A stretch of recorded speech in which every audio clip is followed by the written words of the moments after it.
Hello दोस्तों, तो स्वागत है आप सबका इस नए वीडियो में। हम ये आज हम पढ़ने वाले हैं ग्रेविटेशन के बारे में। अगर आपने पहला वाला जो कि इंट्रोडक्शन था ग्रेविटेशन का, अगर वो वाला वीडियो नहीं देखा तो मैं जरूर सजेस्ट करूंगा कि आप वो वाला वीडियो देख लो और ग्रेविटेशन क्या होता है, ग्रेविटी क्या होता है, उसके बारे में थोड़ा बेसिक आइडिया ले लो, ठीक है ना। फिर ये वाला वीडियो कंटिन्यू करो। अगर आप ये वाला वीडियो कंटिन्यू करना चाहते हो तो ये वाला वीडियो देख सकते हो, ठीक है ना। तो आज हम इस वीडियो में पढ़ेंगे यूनिवर्सल लॉ ऑफ ग्रेविटेशन के बारे में, ठीक है ना। ये जो है ग्रेविटेशन का थोड़ा सा और ज़्यादा डिटेल्ड कंसेप्ट है। थोड़ा सा और ज़्यादा डेप्थ में जाके पढ़ेंगे ग्रेविटेशन को, ठीक है। तो देखो, अगर आपको याद हो, मैंने तुम्हें पिछले वाले वीडियो में ग्रेविटेशन के बारे में पढ़ाया था। अगर नया है इस चैनल में, अगर उनको ग्रेविटेशन क्या होता है वो नहीं पता, तो मैं बता दूं। देखो, ग्रेविटेशन क्या होता है। ग्रेविटेशन जो है वो न्यूटन का कंसेप्ट है, ठीक है ना। तो फिर न्यूटन ने क्या बोला था कि जो अर्थ है वो हर एक चीजों को अपनी ओर खींचता है। और ये जो खींचने का पावर है, ठीक है ना, ये जो चीज से खींच रहा है इसी को हम ग्रेविटेशन बोलते हैं, ठीक है ना। जो फोर्स से वो खींच रहा है चीजों को उसी को हम ग्रेविटेशन फोर्स बोलते हैं, ठीक है ना। तो देखो, जो ये अर्थ है, अर्थ जो है एक स्टोन को खींचेगा अपनी ओर, ठीक है ना। तो फिर ये जो स्टोन है वो अट्रैक्ट होके अर्थ की ओर जाएगा। तो फिर इसका मतलब क्या है कि जो स्टोन है वो अर्थ की ओर अट्रैक्ट हो रहा है, मतलब उसकी ओर खींच रहा है, ठीक है ना। उसके ऊपर ग्रेविटेशन लग रहा है, मतलब उसके ऊपर ग्रेविटी लग रहा है, ठीक है। तो हम बोल सकते हैं कि जो स्टोन है वो उसके ऊपर अट्रैक्ट हो रहा है, वो अर्थ पे अट्रैक्ट हो रहा है, ठीक है ना। उसी तरह से जो अर्थ है वो भी स्टोन पे अट्रैक्ट हो रहा है, क्योंकि जो अर्थ का मास है वो बहुत ज्यादा हाई है। जो मास होगा अर्थ का वो बहुत ज्यादा हाई होगा as compared to mass of the stone, ठीक है ना, स्टोन के मास से। जिसके वजह से जो स्टोन है वो खिंचता हुआ जाएगा, ना कि जो अर्थ है वो खिंचता हुआ स्टोन के पास आएगा, ठीक है ना। यही कंसेप्ट मैंने समझाया था इंट्रोडक्शन के वीडियो में, ठीक है। तो इसी कंसेप्ट को आगे बढ़ाते हुए आज हम यूनिवर्सल लॉ ऑफ ग्रेविटेशन के बारे में पढ़ेंगे। तो देखो, अगर दोनों मास ही स्मॉल हुए, जैसे कि मान लो कि ए एक टेबल पर दो पत्थर पड़े हुए हैं, ठीक है ना, दो पत्थर पड़े हुए हैं। इनका मास जो है as compare to the earth, earth के ऊपर ही तो टेबल है ना, और टेबल के ऊपर पत्थर है। इसका मतलब ये है जो अर्थ है उसका मास बहुत ज़्यादा है एज कंपेयर टू ये दो स्टोन से। तो फिर मान लो इस ये जो स्टोन है इसका मास है m1, और ये जो स्टोन है इसका मास है m2। तो देखो, ए m1 मास का है और ए m2 मास का है, ठीक है ना। तो इनका मास जो है बहुत ज़्यादा स्मॉल है as compare to the earth, जिसके वजह से ये दोनों जो है वो आपस में अट्रैक्ट तो करेंगे, ये दोनों जो है वो आपस में अट्रैक्ट तो करेंगे, ठीक है ना, एक दूसरे को अपनी ओर खींचने की कोशिश करेंगे। पर इनका मास बहुत कम होने की वजह से जो फोर्स है बहुत ज़्यादा कम होगा, ठीक है ना। फोर्स कम होगा तो फिर वो जो है खिंच नहीं पाएंगे, ठीक है ना, वो जो है अट्रैक्ट नहीं हो पाएंगे एक दूसरे के ऊपर, जिसके वजह से हमें कोई भी फोर्स देखने को नहीं मिलेगा। तो फिर एक हो गया पहला केस, ठीक है ना। पहला केस क्या था कि अगर दोनों का मास स्मॉल हुआ तब। तो इसको मैं एक बार इंग्लिश में लिख देता हूँ, और मैं ये जरूर आशा कर रहा हूँ कि आप साथ साथ नोट बना रहे होंगे। तो यहाँ पे मैंने स्टेटमेंट लिख दिया है, और स्टेटमेंट में क्या लिखा है। If the masses of the object is small, अगर मास जो है ऑब्जेक्ट का वो स्मॉल है, then the gravitational force between them is very small, then जो gravitational force होगा उन दोनों के बीच में, उन दोनों ऑब्जेक्ट के बीच में बहुत ज़्यादा स्मॉल होगा, ठीक है ना। जिसके वजह से वो एक दूसरे को अपनी ओर अट्रैक्ट नहीं कर पाएंगे, और हमें जो है कोई भी चेंजेस जो है नहीं मिलेगा, ठीक है ना। तो देखो, ये हो गया पहला केस जब दोनों का मास स्मॉल है। अब मान लो दूसरा की अब हम दूसरे केस की ओर चलते हैं, ठीक है ना। तो दूसरा केस क्या है, दूसरा केस है एक ऑब्जेक्ट जो है उसका मास तो कम है, मान लो m है, ठीक है ना। और दूसरा जो ऑब्जेक्ट है वो बहुत ज़्यादा हाई मास का है, मान लो इतना बड़ा मास का है, ठीक है ना, और एक कैपिटल एम मान लो इसका मास। तो फिर जो कैपिटल एम है उसका मास बहुत ज़्यादा है as compare to small m, ठीक है ना। स्मॉल एम ए स्टोन मान लो और कैपिटल एम ए अर्थ मान लो, ठीक है ना, ये मान लो अर्थ है एंड ए वाला जो स्मॉल एम है वो मान लो स्टोन है, ठीक है ना। तो फिर इस वाले केस में हमने क्या देखा था, इस वाले केस में हमने देखा था कि इन दोनों के बीच में अट्रैक्शन होगा, ठीक है ना। और अट्रैक्शन होने की वजह से जो स्टोन है वो अर्थ के पास खिंचता हुआ चला जाएगा, मतलब स्टोन जो है वो अर्थ की ओर अट्रैक्ट होता हुआ जाएगा और हमें जो है चेंजेस देखने को मिलेगा, ठीक है ना। चेंजेस जो हमें देखने को मिलेगा, जैसे स्टोन जो है ऊपर से गिराओगे तो नीचे जाएगा, मतलब उसका डिस्टेंस जो है वो कम होता जाएगा, तो हमें चेंजेस जो है वो नोटिस होना स्टार्ट हो जाएगा इस केस में। तो इसको भी मैं स्टेटमेंट के फॉर्म में लिख देता हूँ सबसे पहले। अब मैंने ये वाला स्टेटमेंट लिख दिया है और मैंने स्टेटमेंट में क्या लिखा है, if one of the object is very big, मैंने क्या लिखा है कि अगर एक ऑब्जेक्ट जो है वो बहुत ज़्यादा मास होगा उसका, ठीक है ना। जैसे इस केस में अर्थ है, अर्थ का मास बहुत ज़्यादा है as compare to the stone. तो देखो मैंने सेम टू सेम वही लिखा है कि अगर किसी एक ऑब्जेक्ट का मास बहुत ज़्यादा हाई होगा then the gravitational force become very large. तो फिर जो ग्रेविटेशनल फोर्स है वो बहुत ज़्यादा लार्ज हो जाएगा, ठीक है ना। और हमें जो है ये ऑब्जर्व होना स्टार्ट हो जाएगा, हमें जो है नोटिस में आना स्टार्ट हो जाएगा, ठीक है ना, और हम उस चेंज को नोटिस कर सकते हैं। तो ये मैंने लिख दिया है, ठीक है ना। ये हमने दो स्टेटमेंट कंक्लूड कर दिया है और मैं आशा करता हूँ कि आप साथ साथ ये नोट कर रहे होंगे, क्योंकि मैंने हर टाइम बोला है कि पेपर के वक्त मुसीबत के वक्त नोट्स ही काम आते हैं, चाहे वो एग्ज़ाम के वक्त हो या फिर रियल लाइफ सिचुएशन हो, ठीक है ना। नोट जो है वो हर जगह काम आते हैं।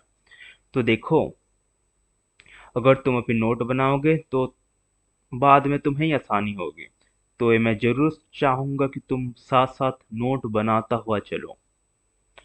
तो हमने अभी तक देखा कि कैसे मासेस जो है वो अफ़ेक्ट करता है ग्रेविटेशनल फ़ोर्स को, ठीक है ना। अब देखो, अब हम थोड़ा-सा और आगे की ओर चलते हैं। देखो हमने देखा कि हर एक ऑब्जेक्ट जो है वो एक दूसरे को अट्रैक्ट कर रहा होता है। मान लो एक ऑब्जेक्ट है, इसका नाम है ए, इसका मास है m1, और यहाँ पर और एक ऑब्जेक्ट है, इसका नाम है बी एंड इसका मास है m2, और एक कुछ डिस्टेंस दूर रखे हुए है, और ये जो डिस्टेंस है वो डिस्टेंस कितना है r मान लो, ठीक है ना। ये डिस्टेंस r से सेपरेटेड है, ठीक है ना।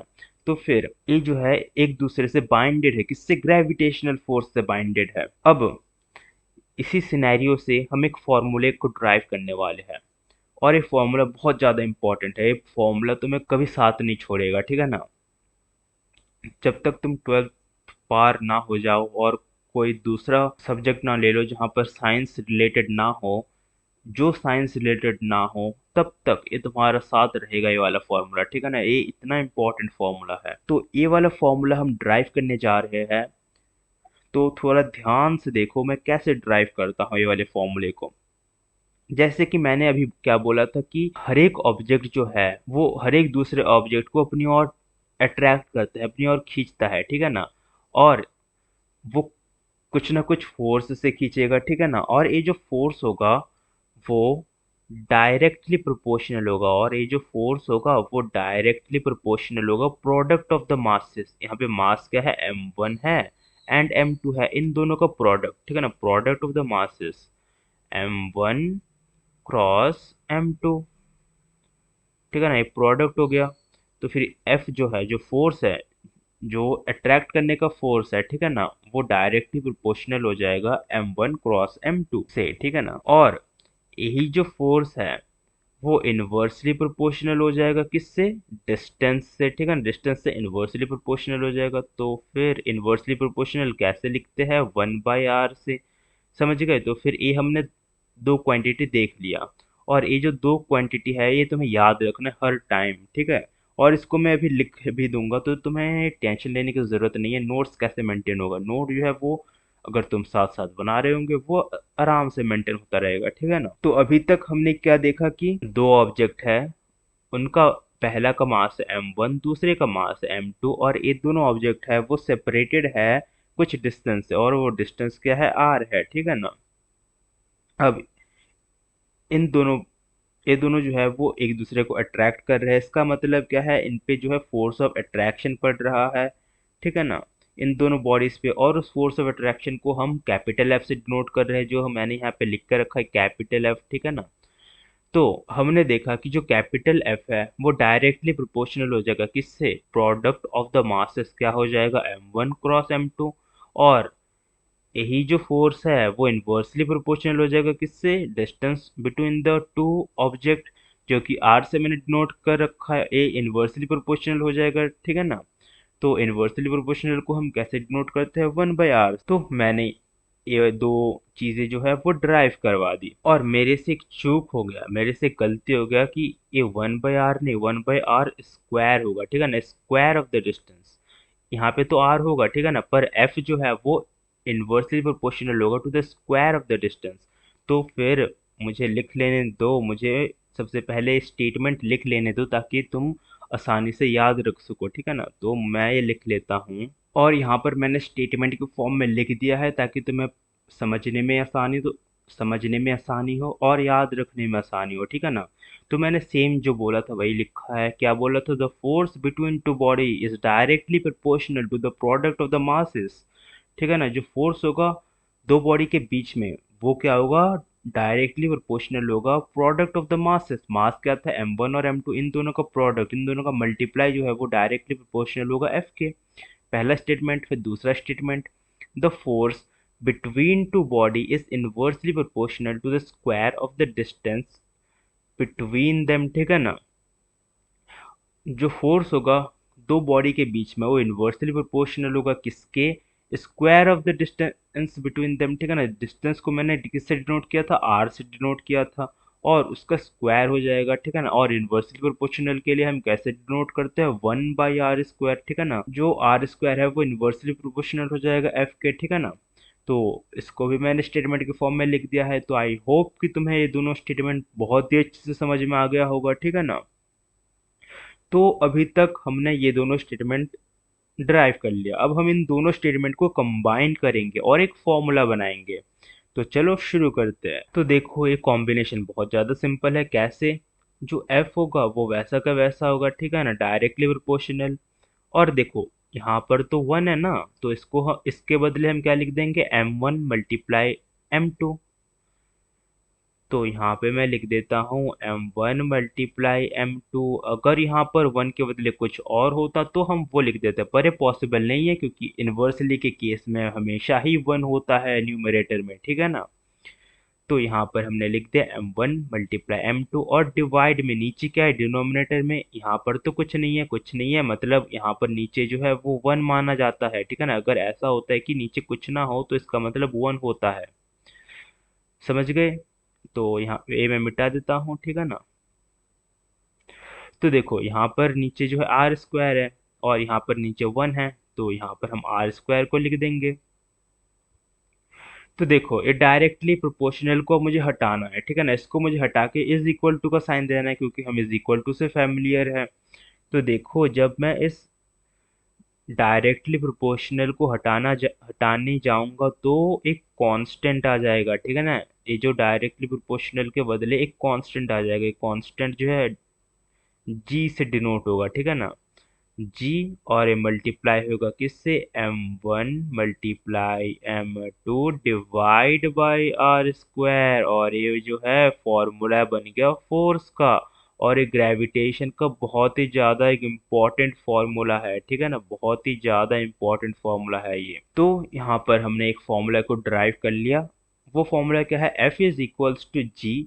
जी जो है कांस्टेंट है, इस कांस्टेंट को हम क्या बोलते हैं, इस कांस्टेंट को हम यूनिवर्सल ग्रेविटेशनल कांस्टेंट बोलते हैं, ठीक है ना। मैं यहाँ पे लिख देता हूँ, ये जो जी है वो कुछ नहीं है बल्कि इसका नाम है यूनिवर्सल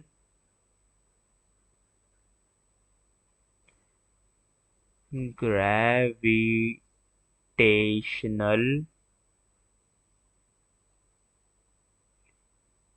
कांस्टेंट, ये हमने लिख दिया है, ठीक है ना। जो जी है वो क्या है, यूनिवर्सल ग्रेविटेशनल कांस्टेंट है, और जी का एक सेपरेट एसआई यूनिट है, और जी का एक सेपरेट वैल्यू है, वो मैं फर्दर आगे डिस्कस करूंगा। तो फिर अभी तक के लिए हमने एक फॉर्मूला ड्राइव कर लिया, F is equals to G multiply m one multiply M two divide by are square, ठीक है ना। अभी तक हमने ये वाला फॉर्मूला जो है वो ड्राइव कर लिया है बहुत ही आसानी से। तो देखो अब हम चलते हैं आगे और बात करते हैं थोड़ी कैपिटल जी के बारे में। अब हम बात करेंगे यूनिट ऑफ ग्रेविटेशनल कांस्टेंट या फिर यूनिट ऑफ कैपिटल जी के बारे में। तो मैं यहाँ पे हेडिंग सबसे पहले लिख देता हूँ, यूनिट ऑफ ग्रेविटेशनल कांस्टेंट के बारे में हम बात करेंगे, ठीक है ना।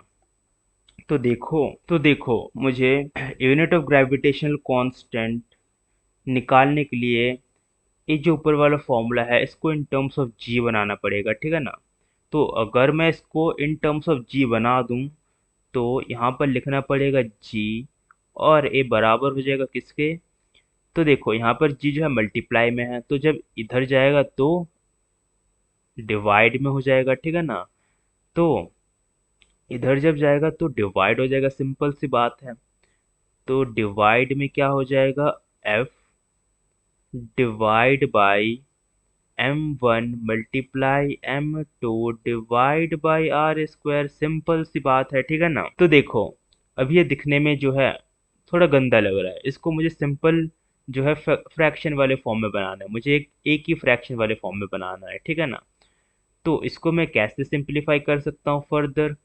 अगर मुझे इसको सिंप्लीफाई करना है तो सिंपल सी बात है, जो आर स्क्वायर है वो ऊपर जाके न्यूमरेटर से मल्टीप्लाई हो जाएगा, सिंपल सी बात है, ठीक है ना। तो देखो ये क्या बन जाएगा, F multiply are square divide by M one multiply M two, और कॉन्ग्रेचुलेशन हमने इसको जो है जी के फॉर्म में कन्वर्ट कर दिया है, जो फॉर्मूला था उसको जी के फॉर्म में कन्वर्ट कर दिया है, और फॉर्मूला क्या बन गया है, G is equals to F multiply are square divide by M one multiply M two, ठीक है। ये हमारा फॉर्मूला बन गया है। तो देखो हमारा जो मेन मोटिव था वो एसआई यूनिट निकालना था जी का, ठीक है ना। वो कैसे निकाल सकते हैं हम, तो जी का एसआई यूनिट जो है बहुत ही आसानी से निकाला जा सकता है। तो देखो यहाँ पर एफ क्या है, अगर तुम देखोगे तो सारे टर्म जो है बहुत ज़्यादा फैमिलियर लगेंगे। तो एफ हमें पता है, एफ क्या है, फोर्स है। आर क्या है, आर जो है डिस्टेंस है। और m1 और m2 क्या है, ये दोनों जो है वो मास है। और मैं जरूर हैरान नहीं हूँगा अगर तुम्हें इन सारे चीज़ों का ऐसा यूनिट पता हो। फोर्स का ऐसा यूनिट क्या होता है, न्यूटन होता है। और मास का ऐसा यूनिट क्या होता है, किलोग्राम होता है। और डिस्टेंस का ऐसा यूनिट क्या होता है, मीटर होता है, ठीक है ना। तो अब बस सिंपल सारे जो ऐसा यूनिट तुम्हें पता है वो फॉर्मूले में पुट कर दो। तो देखो जी G is equals to F, F का ऐसा यूनिट क्या था, न्यूटन मल्टीप्लाई आर, आर जो है मीटर, मीटर का स्क्वायर हो जाएगा क्योंकि आर का स्क्वायर था, divide by M one multiply M two, तो फिर यहाँ पे किलोग्राम मल्टीप्लाई किलोग्राम हो जाएगा। तो इसको अगर तुम फर्दर सॉल्व करोगे तो तुम्हारा तो एसआई यूनिट क्या बन जाएगा, G is equals to N multiply M square divide by kilogram square, ठीक है ना। तो इसको अगर तुम सिंपल टर्म्स में लिखोगे तो क्या लिख सकते हो, तो जो एसआई यूनिट है जी का वो किसके बराबर हो जाएगा, Newton metre square per kilogram square. इसको तुम सिंपल टर्म्स में लिख सकते हो, ठीक है ना। और थोड़े से जिनका बुद्धि बहुत थोड़ा तेज है वो इसको ऐसा लिख सकते हैं, G is equals to newton metre square kilogram inverse square. इसको भी तुम लिख सकते हो, ठीक है ना। तो ये दो टाइप से तुम लिख सकते हो ये वाले जी के एसआई यूनिट को, ठीक है। तो आई होप तुम एसआई यूनिट कैसे ड्राइव करते हैं ये वाला समझ गए होंगे, ये वाला पार्ट। अब देखो जो जी है इसका एक प्रीडिफाइंड वैल्यू है जो साइंटिस्ट ने कैलकुलेट करके हमें बता रखा है। जो जी है उसका नाम तुम्हें पता ही होगा, यूनिवर्सल ग्रेविटेशन कांस्टेंट। ठीक है। तो जी का जो है एक वैल्यू है जो साइंटिस्ट ने हमें पहले से बता कर रखा है, और वो वैल्यू को तुम्हें बस याद रखना है और कुछ छेड़छाड़ नहीं करना है उस वैल्यू के साथ, ठीक है ना। और वो वैल्यू क्या है वो भी मैं लिख देता हूँ, ठीक है। तो देखो मैंने लिख दिया है जी का वैल्यू, तो फिर मैंने क्या लिखा है, the value of G has been found to be 6.67 to 10 to the power -11 newton metre square per kilogram square, ठीक है ना। ये जो एक वैल्यू देख रहे हो, ये वैल्यू जो है बहुत ज़्यादा इंपॉर्टेंट है, तुम्हें ये पूरा रट के रखना है, ठीक है ना। ताकि तुम्हें अगर नींद में भी कोई पूछे कि जी का वैल्यू बता जल्दी, तो तुम्हें नींद से उठ के ही बता देना चाहिए कि इस जी का वैल्यू होता है 6.67 into 10 to the power -11 newton metre square per kilogram square. और तुम्हें हैरानी नहीं होनी चाहिए, मैं जो है ये जो वैल्यू है ये मेरे पूरा जुबान पे बैठ चुका है, ठीक है ना। ये मैं कभी भी किसी भी वक्त बता सकता हूँ ये वाला वैल्यू। तो सेम केस तुम्हारे साथ भी होना चाहिए।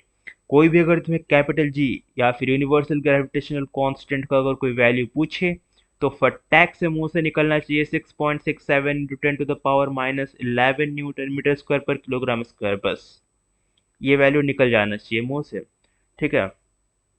फिर चाहे बाद में कुछ भी बोलो, पर ये वाला वैल्यू सबसे पहले निकलना चाहिए। तो आज के लिए बस इतना ही। आई होप कि तुम्हें ये सारा चीज़ समझ में आ गया होगा। अब जो नेक्स्ट वीडियो होगा उसमें थोड़ा सा हम न्यूमेरिकल्स पे ध्यान देंगे, उसमें थोड़ा सा न्यूमेरिकल्स करेंगे, ठीक है। पर आई होप कि तुम्हें ये वाला वीडियो समझ में आ गया होगा, बहुत ही अच्छे से दिमाग में घुस गया होगा, ठीक है ना। साथ साथ नोट्स बना रहे होंगे तुम इसका। और मैं ज़रूर आशा करूँगा कि अगर समझ में आ रहा है तो इस वीडियो को लाइक कर दो, और साथ ही साथ इस चैनल को ज़रूर सब्सक्राइब कर दो, और अपने दोस्तों के साथ शेयर ज़रूर कर देना, क्योंकि जो शेयरिंग होता है वो केयरिंग होता है, ठीक है। और मेरा एक रिक्वेस्ट है, इस रिक्वेस्ट को जल्दी से जल्दी पूरा कर दो यारो। और इस और वो रिक्वेस्ट क्या है कि इस चैनल को 1000 सब्सक्राइबर जल्दी से जल्दी पूरे करवा दो। आई होप कि तुम्हें ज़रूर से ज़रूर करवा दोगे। तो इसी के साथ ख़त्म करते वाला वीडियो, और मिलते हैं नेक्स्ट वीडियो में। तब तक के लिए गुड बाय।